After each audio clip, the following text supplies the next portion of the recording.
ਯਾਰ ਮੈਂ ਇਹ ਪੁੱਛਣਾ ਸੀ ਬੈਦੁੱਲਾ ਸਾਹਿਬ ਵਿਸ਼ਾਸ਼ਾ ਕੀ ਹੁੰਦਾ ਵਾ? ਟਿਪ ਦੇ ਵਿੱਚ ਹਮਦਰਦ ਨੇ ਸ਼ੁਰੂ ਕੀਤਾ ਸੀ ਕੋਈ ਬਣਾਉਣਾ, ਮੈਨੂੰ ਤੇ ਇਹ ਵੀ ਨਹੀਂ ਪਤਾ ਉਹ ਬਿਮਾਰੀ ਕਿਹੜੀ ਵਾਸਤੇ ਯੂਜ਼ ਨਹੀਂ ਲੇਕਿਨ ਨਸ਼ੇ ਲਈ ਬੜਾ ਕਮਾਲ ਦਾ ਕਹਿੰਦੇ। ਅੱਛਾ ਨਸ਼ੇ ਹੀ ਬਹੁਤ ਯੂਜ਼ ਕਰਦੇ ਆ ਉਹ ਤੇ ਡੱਬੀਆਂ ਉਹ ਨਹੀਂ ਹੈ ਐਟਮ ਮਹਿੰਗੀ ਨਹੀਂ ਦਰਮਿਆਨਾ ਪਹਿਲੇ ਤਾਂ ਨਸ਼ਾ ਸਸਤਾ ਵਾ ਬਾਕੀ 60-70 ਰੁਪਏ ਦਾ ਆਉਂਦਾ ਸੀ ਪਹਿਲੇ ਤੇ ਫਿਰ ਇੱਕ ਵਿਸ਼ਾਸ਼ੇ ਤੋਂ ਇਲਾਵਾ ਇੱਕ ਹੋਰ ਦੇਖੋ ਜਿੱਥੇ ਇੰਨੇ ਨਸ਼ੇ ਬੰਦ ਕੀਤੇ ਨਾ ਪ੍ਰੀ ਗੈਬਲਿਨ ਜਿਹੜੀ ਆ ਸਾਲਟ ਆ 300 ਮਿਲੀਗ੍ਰਾਮ ਕੈਪਸੂਲ ਬਹੁਤ ਜ਼ਿਆਦਾ ਨਸ਼ੇ ਵਾਸਤੇ ਕੁਝ ਮੇਰੇ ਦੋਸਤ ਵੀ ਕਰਦੇ ਆ ਇਸਤੇਮਾਲ ਹੋ ਰਿਹਾ ਤੇ ਉਹ ਮੁxtਲਿਫ ਬ੍ਰਾਂਡਸ ਨੇਮ ਤੋਂ ਆ ਰਿਹਾ ਤੇ ਇਸ ਵਾਸਤੇ ਇਹਦੇ ਤੇ ਸਪੈਸ਼ਲੀ ਗਵਰਨਮੈਂਟ ਨੂੰ ਚਾਹੀਦਾ ਇਹ 300 ਮਿਲੀਗ੍ਰਾਮ ਤੇ ਬਿਲਕੁਲ ਬੈਨ ਕੀਤਾ ਜਾਵੇ। ਅੱਛਾ ਸਹੀ 25 ਮਿਲੀਗ੍ਰਾਮ ਹੋ ਜਵੇ 50 ਮਿਲੀਗ੍ਰਾਮ ਆ 150 ਮਿਲੀਗ੍ਰਾਮ 75 ਮਿਲੀਗ੍ਰਾਮ ਨਹੀਂ ਫਿਰ ਉਹ ਨਹੀਂ ਲੈ ਸਕਦੇ ਪਤਾ ਉਹ ਨਹੀਂ ਲੈ ਸਕਦੇ ਤੇ ਡਬਲ ਡੋਜ਼ ਉਹ ਲੇਕਿਨ ਉਹਦੀ ਕਾਸਟ ਬਹੁਤ ਜ਼ਿਆਦਾ ਹੋ ਜਾਣਾ।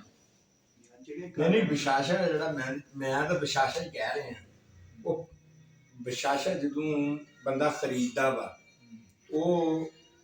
ਜਿਹੜਾ ਸਟੋਰ ਵਾਲਾ ਵਾ ਜਾਂ ਦੁਕਾਨ ਵਾਲਾ ਵਾ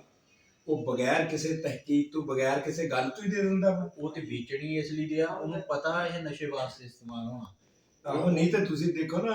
ਕੋਈ ਨੀਂਦ ਦੀ ਗੋਲੀ ਲੈਣ ਚ ਨਾ ਸਟੋਰ ਵਾਲਾ ਕਹਿੰਦਾ ਉਹ ਭਾਈ ਲਿਖਿਆ ਦਿਖਾ ਇੱਧਰ ਸਟੈਂਪ ਦਿਖਾ ਦੇ ਆਹੋ ਡਾਕਟਰ ਦਾ ਜਾਂ ਕੋਈ ਪੇਪਰ ਪ੍ਰਿਸਕ੍ਰਿਪਸ਼ਨ ਕੋਈ ਉਹਦੀ ਦਿਖਾਵੇ ਤੇ ਵਿਸ਼ਾਸ਼ੇ ਦਾ ਸਟੋਰਾਂ ਨੂੰ ਮਿਲਦਾ। ਸਟੋਰ ਵਾਲੇ ਦੇਖੋ ਜੀ ਮੈਂ ਤੁਹਾਨੂੰ ਦੱਸਦਾ ਜਿੰਨੇ ਵੀ ਮੈਡੀਕਲ ਸਟੋਰ ਵਾਲੇ ਮਾਜ਼ਰਤ ਦੇ ਨਾਲ ਸਾਰੇ ਨਹੀਂ ਲੇਕਿਨ ਕੁਝ ਜਿਹੜੇ ਵੇਚਦੇ ਡਰੱਗਸ ਨਸ਼ੇ ਵਾਲੀਆਂ ਵਾ ਉਹ ਦੋ ਤਿੰਨ ਚੀਜ਼ਾਂ 'ਚ ਬਹੁਤ ਜ਼ਿਆਦਾ ਪ੍ਰਾਪਤ ਹੈ। ਇੱਕ ਨਸ਼ੇ ਵਾਲੀਆਂ ਦੂਸਰਾ ਜਿਹੜੀਆਂ ਵਾ ਵਿਆਗਰਾ ਟਾਈਪ ਗੋਲੀਆਂ ਇੰਡੀਅਨ ਜਿਹੜੀਆਂ ਨਾ ਸਮਗਲਿੰਗ ਦਾ ਮਾਲ ਬਹੁਤ ਵੇਚਦੇ ਆ ਇਹਨਾਂ ਨੇ ਜੇਬ 'ਚ ਪਾ ਕੇ ਰੱਖੀਆਂ ਹੁੰਦੀਆਂ ਡਰੱਗ ਇੰਸਪੈਕਟਰਾਂ ਵਾਸਤੇ ਆ ਕਿ ਜਾ ਕੇ ਉਹਨਾਂ ਦੀਆਂ ਜੇਬਾਂ ਦੀ ਤਲਾਸ਼ੀ ਲਓ ਇਹ ਸਟੋਰਾਂ ਵਾਲਿਆਂ ਦੀ। ਉਹ ਬੰਦਾ ਸਮਝ ਉਹ ਦਰਾਜ਼ ਖੋਲਦੇ ਰਹਿੰਦੇ ਇੱਧਰ ਉੱਧਰ ਦੇਖਦੇ ਆ ਲੇਕਿਨ ਉਹਨੇ ਨੇਫੇ ਚਲਾਈਆਂ ਹੁੰਦੀਆਂ ਜਿੱਦਾਂ ਨੇਫੇ ਦੇ ਵਿੱਚ ਫੈਰ ਚੱਲ ਰਹੇ ਆ ਨਾ